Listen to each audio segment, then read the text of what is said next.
सखी दिने दिने कितना चिकनाइल बारू हो। अरे का कहिए सखी तोहके आगे लगे जला अपने से भाटा में भारत में बटे यादव जी के माथा में। आगे लगे जला अपने से भाटा में भारत में बटे यादव जी के माथा में।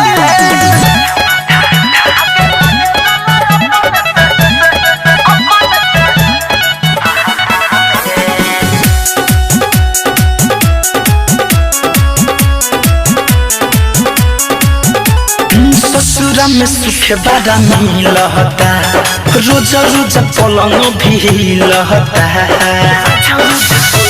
अरे सखी ससुरा में सुख बड़ा मिलता रोज रोज पलंग भी लहता।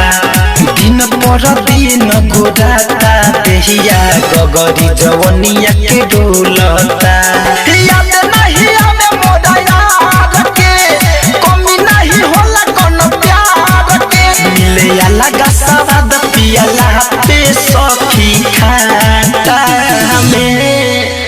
अरे पाउच वाला अरे ना हो सखी अरे रात भर अपने से मोथेल। आगे लगे जला अपने से भाटा में भारत में बटे यादव जी के माथा में। आगे लगे जला अपने से भाटा में भारत में बटे यादव जी के माथा में।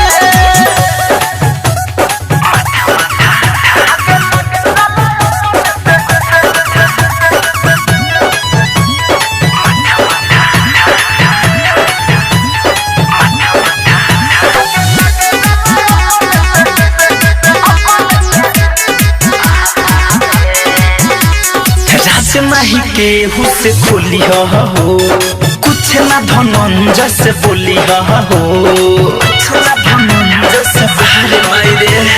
राज नहीं के हुसे खोली हो कुछ ना धनंजय से बोली हो। राइटर दिनेश मदादा करादा कर देता हो ही चोलिया हो। चले जो कदम छा छा के मन कर छोड़ दी भातल रहा के।